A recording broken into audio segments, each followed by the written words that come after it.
Around us are making clearer than ever that we're living in the final part of the last days, undoubtedly the final part of the final part of the last days, shortly before the last day of the last days. 8 million Jehovah's Witnesses around the globe believe the end is nigh for a world that is controlled by Satan, and only they will be saved. He may use hailstones of undisclosed size to destroy those wicked humans.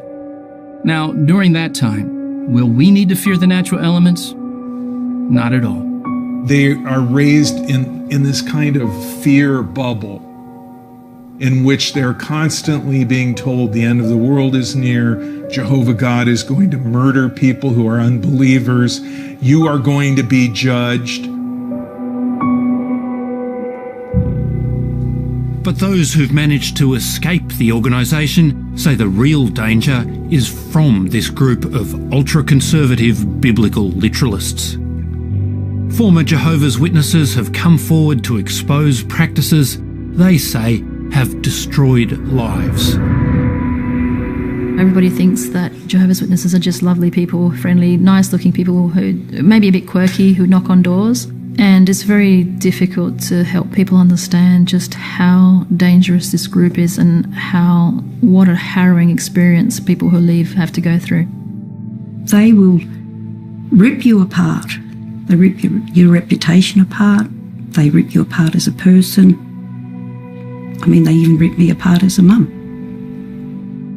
Spending 50 years as a Jehovah's Witness, particularly once you realise that it's not the truth, has a devastating effect upon you. Silence or stand. A Royal Commission exposed the treatment of victims of child abuse within the Jehovah's Witnesses. Well, it's a pretty cruel way of dealing with someone, isn't it, who has suffered sexual abuse. Well, to have 1,800 victims, over 1,000 perpetrators, and not a single case be reported to the authorities, to the police, it was shocking. I couldn't believe that. In the years since the Royal Commission, little has changed. If you refuse to accept there's a problem, then nothing can ever be done about it. Why are you letting this happen to children? Now in Australia, those scarred by this group are fighting back. It's worse than the Catholics. What has this organisation taken from you? 33 years of my life. And I'm not letting them take any more. They're not taking another part of my life. Tonight on Four Corners, we investigate the secretive world of the Jehovah's Witnesses. We expose the practices that continue to damage a new generation of children. We show how psychological warfare is used against former members, and we reveal how its bitter fight to protect its reputation and assets re-traumatises those who dare to stand up to it.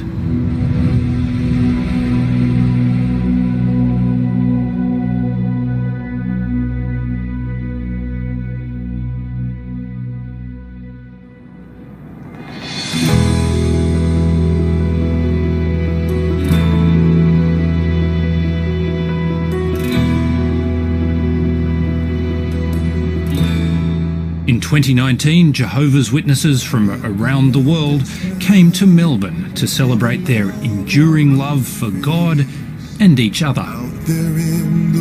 A slick 3-day program of prayer, song and preaching. Clothe yourselves with love, for it is a perfect bond of union. Unfailing love.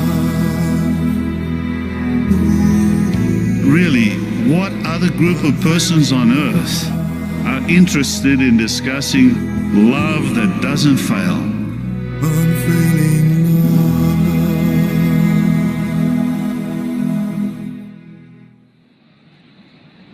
But for some former Jehovah's Witnesses, this love has failed them.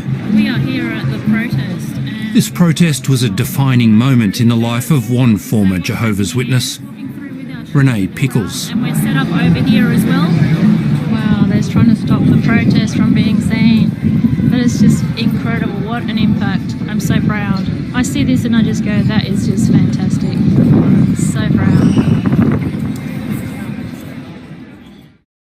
And those slain by Jehovah in that day will be from one end of the earth clear to the other end of the earth. They will not be mourned, nor will they be gathered up or buried. They will become like manure on the surface of the ground. The Jehovah's Witnesses had been Renee's world from birth to her early 20s.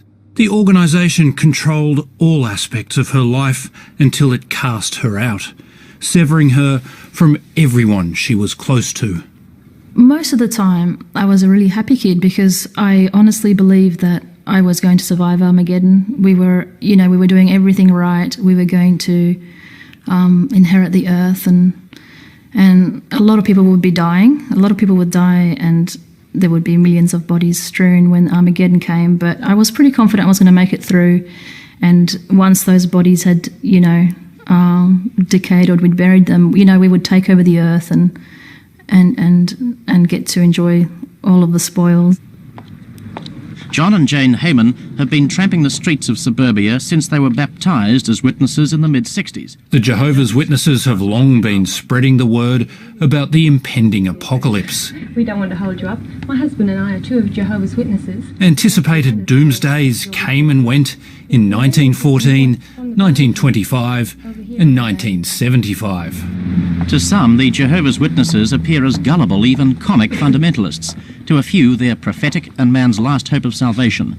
But regardless of what one thinks of their message, one can't help but admire the sheer persistence of members like John and Jane Heyman as they try to warn Turak housewives of the end of the world. Well, I'm sorry, at the moment I've got the children having lunch. The pandemic has put a stop to door knocking and temporarily shuttered the organisation's kingdom halls. Now the words coronavirus and COVID-19. But the Jehovah's Witnesses believe COVID is a sign of impending doom. The spread of this disease is distressing, to be sure. But we're really not surprised to see the world in the grip of such pestilence, are we? Jesus made it clear at Luke 21:11 that pestilence would be part of the sign of the last days. Give me courage, give me courage, with courage. The organisation's in-house production studio pumps out slick instructional videos that deliver its unchanged message. The end is coming for everyone except them. Jehovah is guarding the lives of his loyal ones. Witnesses are told they are being persecuted by worldly institutions. Where are they? Check the basement. And are taught to distrust everyone outside the group. They're terrified about the idea of what the world is like. They're told that the world is a scary place out to get them. They're told the governments are going to eventually soon attack them.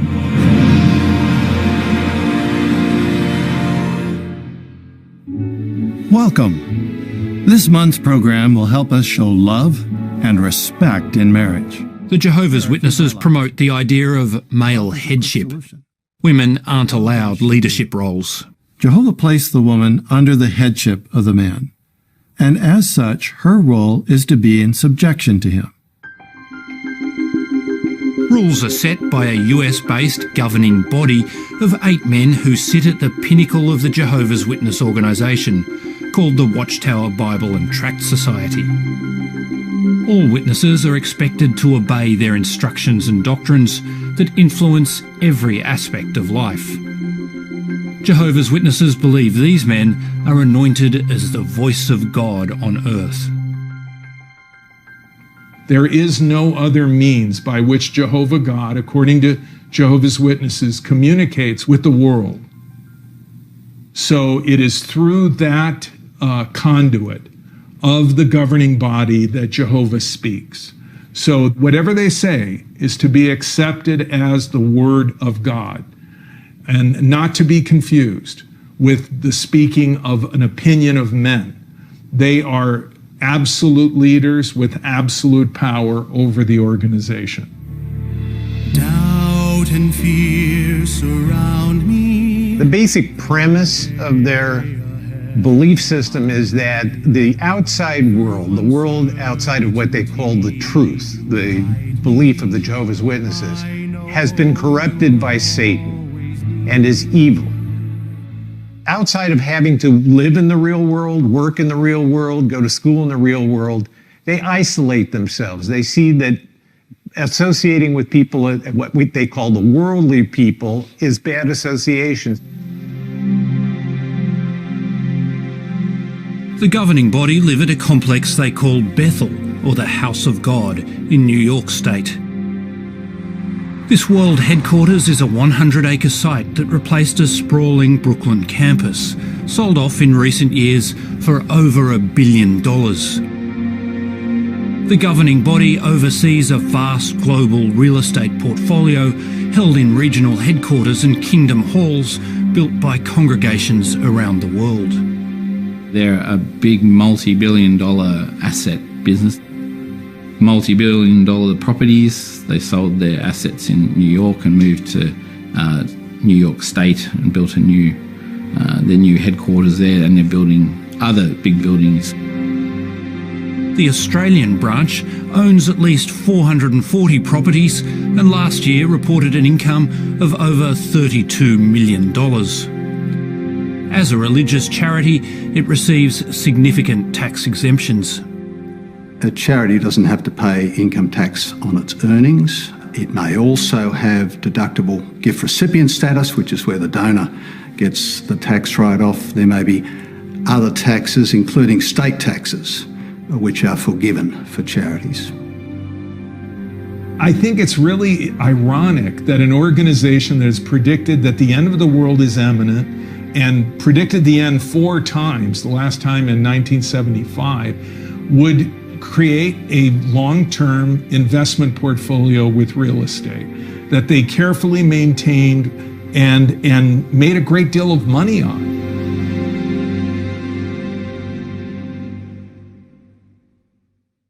Whoever holds back his rod hates his son, but the one who loves him disciplines him diligently. Bill Hahn was his congregation's treasurer, known as the accounts servant. He was born into the organisation and raised his children as witnesses. What did you miss out on? Soccer. That was my big thing as a kid. I'd ask every year, can I play soccer? And I'd be like, no. It interrupts it. We've got to go witnessing. We've got to, meetings, birthdays. We never celebrated birthdays. School Christmas activities, never involved. You grew up to feel like you were a foreigner in your own country. And yet you did the same thing to your own children. They were probably around 10, 12 at the time, and we knocked on a door, and it was a nice fella, and he said to the boys, "Oh, boys, wouldn't you rather be out playing soccer in the morning?" And my dear middle boy Oliver just like, "Oh, no, that's not. It's all right. We like to meet people and talk to them." And I felt so sorry for him. It really just came back to me of all that loss that I felt as a child. And then there's the fear, recounted by so many former Jehovah's Witnesses. What would get me was the little children out in the world, as they called it, because they were worldly people. The thought of them dying, that used to upset me, because we were taught that only Jehovah's people in the organisation would survive Armageddon. Everyone else on the outside would die. So it was our job to go out witnessing to try and bring as many people in as we could. And if you didn't take the opportunity to witness, you had their blood on your hand.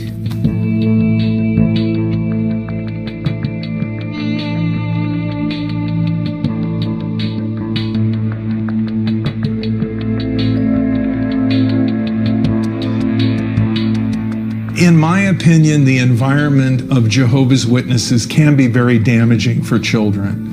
They are raised in this kind of fear bubble in which they're constantly being told the end of the world is near, Jehovah God is going to murder people who are unbelievers, you are going to be judged. And there's this pressure to save people, to go door to door, to proselytize. And at the same time, no birthdays, no holidays. It's really kind of abysmal.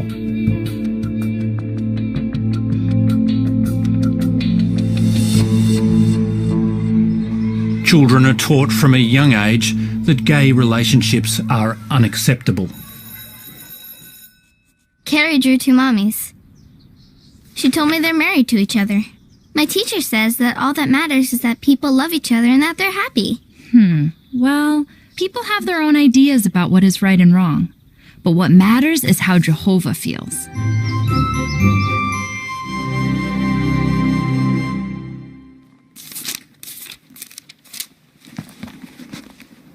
Leviticus 18:22.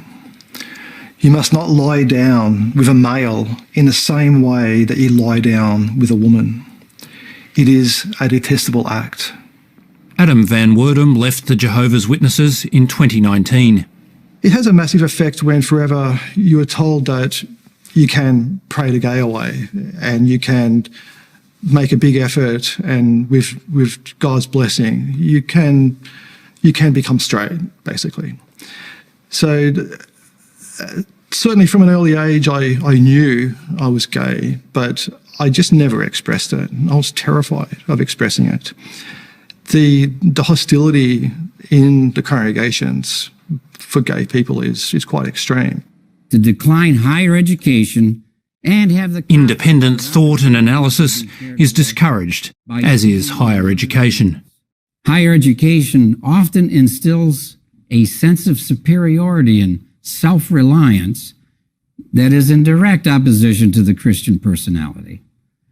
We will not need doctors or lawyers after Armageddon, but we will need carpenters and plumbers and similar construction trades.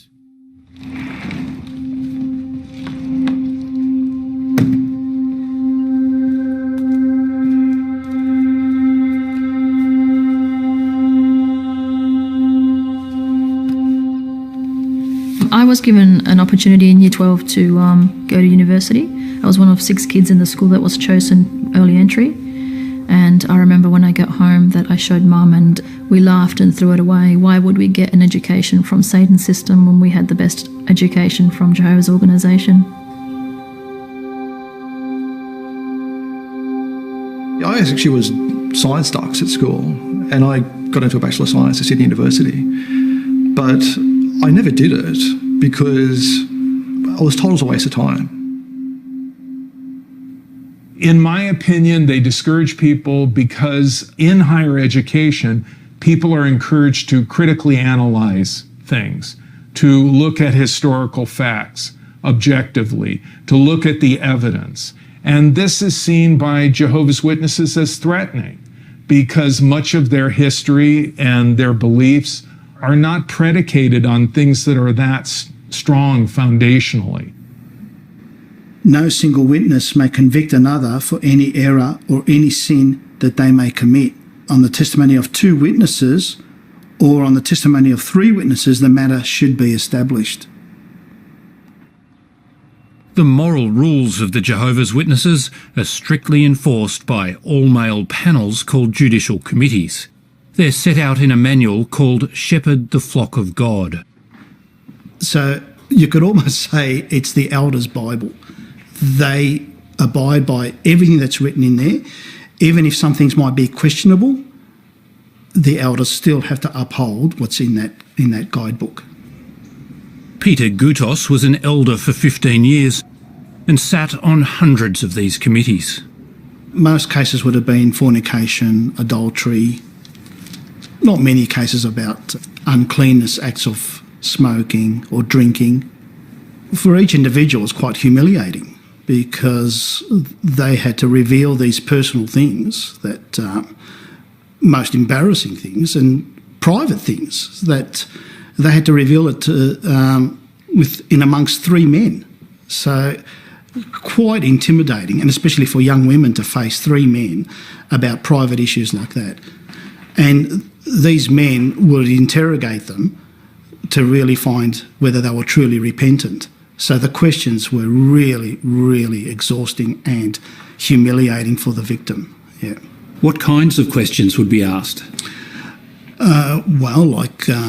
Did you touch their private parts, and how often did you touch their private parts? Were they satisfied in you touching their private parts? These are the kind of questions that each person would be facing. Yeah. The experience can be excruciating for those facing these panels, like Renee Pickles. I was subjected to a judicial commission, and it was one of the worst experiences of my life. I believe it is the main reason for a lot of my trauma. It was basically 3 men who were in an interview panel with me. I was not allowed to bring a support person in, and I was interviewed, or I would say interrogated, over several sittings, and the questions got extremely intimate and personal as to what I had done, so that they could then just use the Holy Spirit to determine whether I was still worthy and clean enough to remain in the congregation. Could you give me an example of the kind of questions they asked you? Did you kiss? Did you fondle? Did you touch each other in the genitals? Did he have an ejaculation? Did his ejaculation touch your skin? Aged just 21, Renee was judged to be unrepentant and issued with a notification of disfellowshipping. She was cast out into a world she was completely unprepared for. I had nobody to turn to, and then I'd lost my entire family and community, so it was like I landed in a different planet, and it was an extremely lonely period of time. It was unbelievable. Disfellowshipping is accompanied by total social exclusion, known as shunning.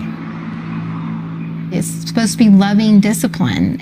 Actually, to me, it's inhumane to the point of the complete shunning, of not having anybody in your life, talking to anyone, everyone being completely removed from your life that you've ever known, especially when you've been born and raised in an organization, and all of that is taken away. That is inhumane. It is not loving. American Brandy Schmiedel, who lives in Colorado, is the niece of governing body member Stephen Lett.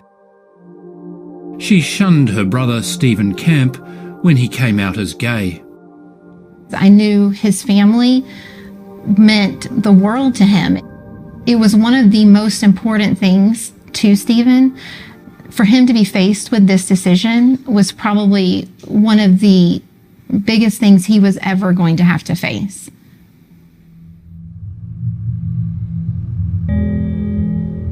After 5 agonising years, Brandy privately resumed contact with her brother, but the rest of the family continued to shun him. In 2020, he committed suicide, leaving these instructions for his funeral. Things I don't want. The mention of religion or JWs talked about upon my passing. They were the source of where this all began. It was one of the most important things in his life was his family and his friends, and he lost both. Soon after Stephen's death, his uncle, Stephen Lett, gave this address about the impending apocalypse. There will be many others who will come back, who will have to abandon their former way of life. I was thinking, as an example, a homosexual. Now, this former homosexual comes back in the resurrection, and he really thought, and he was taught, and he came to believe that God accepted him with that lifestyle. But now he's going to learn about Jehovah's moral standards.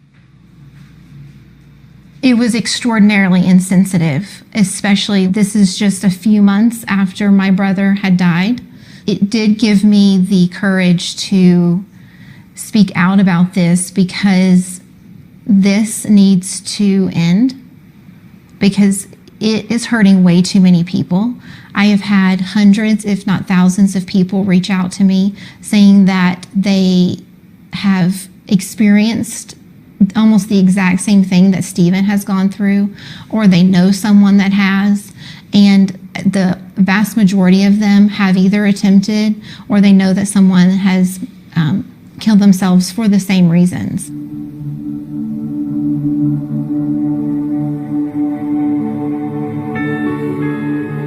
The closed world of the Jehovah's Witnesses was exposed in 2015 by the Australian Royal Commission into institutional responses to child sexual abuse. It was an astounding process. We were, perhaps contrary to what the public believed, quite a small team of lawyers. There were three or four of us working on this case. James Pender was part of the team that uncovered a vast cache of internal files compiled by Jehovah's Witnesses over 60 years. Everything's written down. So the allegations of survivors, what was said and what was done is all recorded, and then those records are provided to the branch office in Australia and kept on file. The files documented allegations and confessions of the abuse of more than 1,800 children by more than 1,000 alleged perpetrators. We pored over these 5,000 files and created a spreadsheet detailing allegations via perpetrator, recording the number of victims, the age of victims, their location, whether the perpetrator was a ministerial elder or a servant at the time, the positions of people that knew, and all the relevant details. So it was a very forensic process, and I think in retrospect quite traumatic. The Royal Commission found no evidence that the Australian branch office had alerted authorities about any of the abuse documented in its files. It was the scale of what was recorded, the strangeness of what was recorded, the intimacy of what was recorded, and the fact that none of it had been reported. It was astounding. Well, to have 1,800 victims, over 1,000 perpetrators, and not a single case be reported to the authorities, to the police, it was shocking. I couldn't believe that. If anyone comes to you and does not bring this teaching, do not receive him into your homes or say a greeting to him. For the one who says a greeting to him is a share in his wicked works. The scale of abuse staggered Kevin Dean, who was a Jehovah's Witness elder in the US. When you look at the numbers in Australia of Jehovah's Witnesses, and then you look at the numbers in the United States, we have over 1 million witnesses. Well, I knew that the situation is even much worse, probably, in the United States than it is in Australia. When an allegation of wrongdoing is made within the Jehovah's Witnesses, internal action against the alleged offender is taken by a judicial committee of elders only if there is a confession or 2 witnesses. So if there isn't a second witness, then likely that allegation is not considered to be justified and therefore the sin not to have been committed. And so no action would be taken by the congregation in relation to that allegation of abuse. What we know about child sexual abuse is it doesn't take place in front of people. It's secret, and often only the perpetrator and the victim are present. So that's a very dangerous practice, that they won't accept that an allegation has occurred without 2 witnesses. The Jehovah's Witnesses have contested the Royal Commission findings and continue to dispute that the organisation has a problem with its handling of child abuse. It commissioned a 2018 report that argued that the Royal Commission had an inherent unfairness and that the organisation shouldn't be held responsible for abuse that occurs within the families of witnesses. The argument that the Jehovah's Witnesses, unlike other religious organizations, have no custodial care of children. So they don't have schools, They don't have after-school programs. They don't have catechisms or those kinds of programs where they take custodial care of children. And so you can't hold them to the same standards that you would other religious institutions that do have custodial care. That's a lie. The view of the Commission was that because the Jehovah's Witness rules and regulations determine how all aspects of a member of the Jehovah's Witness should live in their life, that actually there was no distinction between the life of the family and the institutional context of the church, and that the institutional context did actually include the families. The Royal Commission slammed the Jehovah's Witnesses for failing to report child sexual abuse to police, and made 3 key recommendations. It should involve women in its judicial committees, abandon the 2-witness rule in abuse cases, and stop shunning people who leave because of abuse. The witnesses say they won't implement the recommendations because their practices are based on the Bible. The policies and practices themselves are based on Bible scriptures. They're outdated and they're just inappropriate for the way in which child sexual abuse tends to occur, and the way in which responses to child sexual abuse should happen. Jehovah's Witness elders are bound by the rules set out in their most important guidebook, Shepherd the Flock of God. It states that child sexual abuse is a gross sin. It advises that when an allegation is made, 2 Jehovah's Witness elders should immediately call the legal department and await instruction. The book doesn't give any direction about reporting anything to the authorities. It's more so about dealing with the Jehovah's Witness branch legal department. Nothing about the authorities at all. In a statement to Four Corners, the Jehovah's Witnesses say they will report an allegation of abuse to authorities when required by law or if a child is in danger, regardless of whether there are 2 witnesses. The organisation has also updated its worldwide child abuse guidelines to say that victims and their parents have the right to report child abuse to authorities. I think the language is important there. It's your right to go and report it to the police, but you're not being told to do that. Certainly if somebody was told by an elder to go and report it to the police the way the organization works, then they would do that. All you need is a sentence that says, if you hear of child abuse, report it to the police. And I believe that's the best thing that could ever happen for Jehovah's Witnesses and that organization. Just one sentence. If you hear of child abuse, call the police. Until last year, Kevin Dean was an elder in the US. After receiving a report of child abuse in 2019, he referred it to the legal department. He was told to fill in a form that would be used to defend the organisation from litigation. And so as I'm filling this out, I don't understand why I'm doing this and what kind of litigation, what kind of legal trouble would we be in? Why would I need a lawyer? And when I read the legal verbiage in it, that's when I realized that this is not about protecting children. They were concerned about protecting the organization. What happened next staggered Kevin Dean. About a couple of weeks after I had these conversations with the legal department, I get a phone call and the brother says, Brother Dean, we want you to destroy all your notes, written and electronic. And I think they were afraid that there would be some kind of a contradiction between the elders' notes and the questionnaire. And so since we'd already filled out the questionnaire, they didn't want anything to conflict with that. He decided to leave the Jehovah's Witnesses and testify against them in the US investigation. Do you think it was about protecting the organisation? Absolutely. I think they were so worried about protecting their assets. The Watchtower, they care about money. And they don't want any kind of litigation that will mean that they have to pay out money.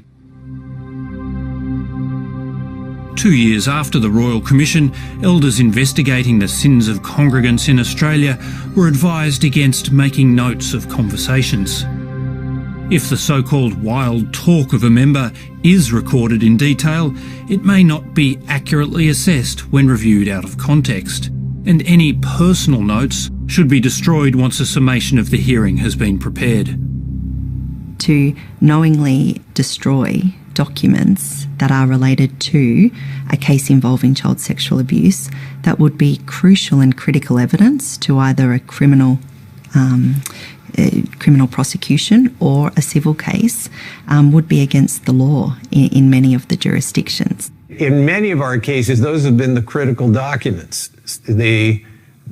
What's kept in a confidential file are forms with minimal information, but in practice, in many congregations, elders would put their notes in those files, and their notes would have the details. The notes would tell the real story. That firm is notorious, right? US lawyer Erwin Zalkin has 7 lawsuits in train against the governing body for alleged child sexual abuse crimes within the congregation. We've called this press conference today to announce that we filed yet another lawsuit against the Jehovah's Witnesses. He wants to hold the leaders accountable and have them testify publicly in the US for the first time.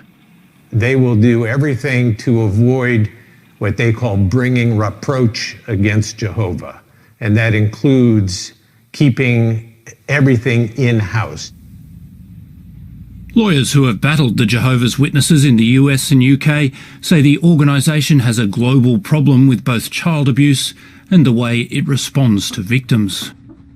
Kathleen Hallisey brought the first successful civil case in the UK against the Jehovah's Witnesses. It's called A versus Watchtower. The abuser actually admitted to the abuse, but it was never reported to the authorities, and allegedly they took steps to protect other children in the organization, but obviously that's a difficult thing for them to do, and therefore he went on to abuse A and many others, and that's not the first case that I've seen like that. Overseas, lawyers say the organisation drags cases out until the last possible moment and then settles to avoid courtroom examination of its practices. Their attitude to these cases are that they don't want to really look to resolving the claim without protracted legal proceedings. They certainly are taking the position of denying, defending, delaying these claims. There's been difficulties in ensuring that they provide all of the documentation that they need to, all of those things, that continuous denial, the continuous delays, certainly has a significant impact on our clients. One law firm is representing 10 former Jehovah's Witnesses. There's a number of cases that have been commenced as courageous survivors do come forward and speak out about abuse within this organisation, and these matters are just now getting to court.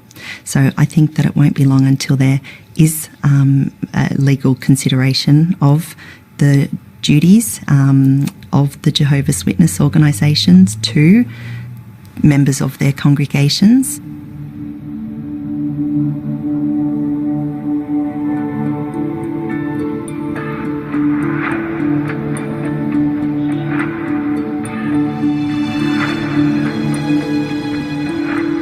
As an 11-year-old girl growing up in the remote Queensland town of Mount Isa, Amy Whitby says she was sexually abused inside the home her family shared with another Jehovah's Witness family. The job of an elder is to shepherd the congregation, to look after the flock, to keep them safe. That's their job, because we're Jehovah's people. And it's their job to keep us safe, and they failed. Amy's mother says she complained about the alleged abuse to a witness elder. There was meetings with the elders in my friend's home, but I was never believed. I was told that I was mental.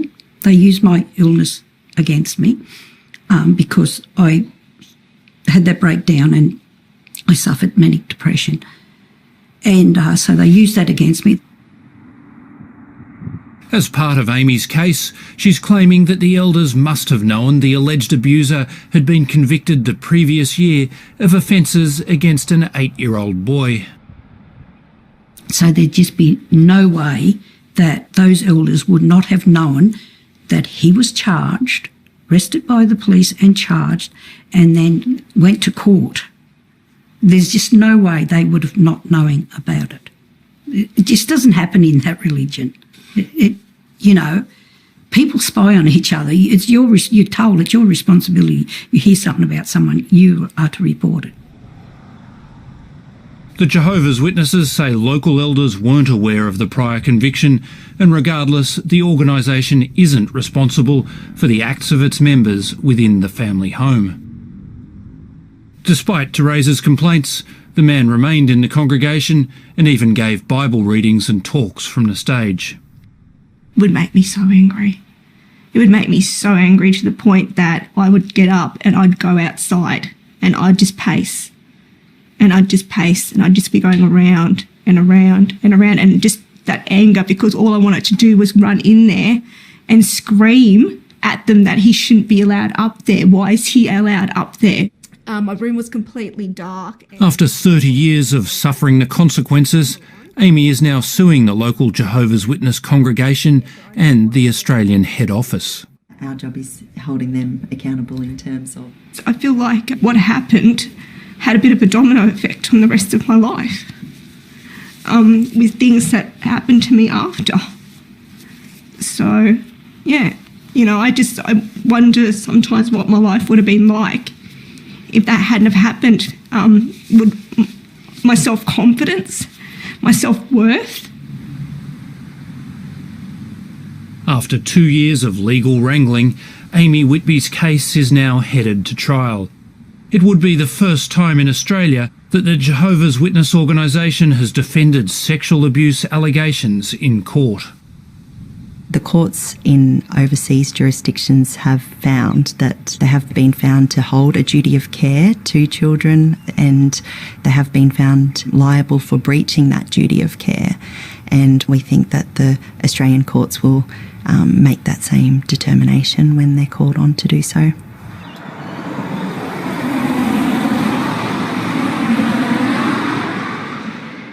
Most major religious groups named by the Royal Commission have apologised and taken steps towards compensating victims of abuse. We're not seeing any of that in terms of responses from the Jehovah's Witnesses. Since the Royal Commission, ourselves, we've resolved over 900 cases successfully, and for around $150 million in compensation. Not one of those cases has been resolved successfully against the Jehovah's Witness organisation. The organisation says there is no evidence that the Jehovah's Witnesses are guilty of institutional child sexual abuse, and that it responds to compensation claims in a caring, fair and principled manner. But it long resisted joining a redress scheme designed to help victims, agreeing to sign up only after it was threatened with the loss of its charity status. There's a number of benefits that this organisation gets because it is a religious entity, a charitable institution. There's tax benefits. So one way that the government could ensure that this organisation was more child safe is to remove some of those benefits that it gets from their status, to remove those until they can prove that they are a child safe organisation. The people who break away from the Jehovah's Witnesses pay a terrible price. They remain cut off from their families and closest friends, those they love the most. Within the ex-Jehovah's Witnesses, we do it once a year, is a Memorial Day. I did it a few times. You take a bunch of flowers and a card to mourn the loss of your family and leave it on the door of a Kingdom Hall. It's like a death, and that's where I've come to terms with. Mum died 3 weeks ago, and I just got I knew it was coming at some point, and I just got a text message from my brother saying, "Oh, by the way, Mum died yesterday of stomach cancer, doesn't want a funeral, didn't want a fuss, and that's it, Jeff. Bill Hahn also grieves for his 3 oldest children who continue to shun him. So really for the last 10 years, from when the reality of it set in, that okay, they view me as dead, that you almost mourn in reverse. I've just had to grieve the fact that, look, until they wake up themselves and leave and come out of the religion, that basically I just have to view them as that they've passed away, which is not nice, but it's a way of coping.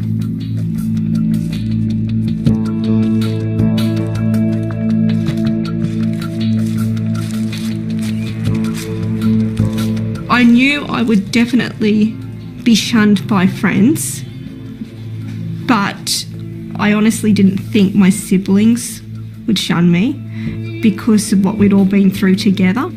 One little grandson was with his dad, and his dad let him speak to me, and he said, "I'm forgetting you, Nanny." And he said, "I'm sorry, Nanny." And I said to him, "Well, I'll never forget you." I said, "I will always want you to remember that."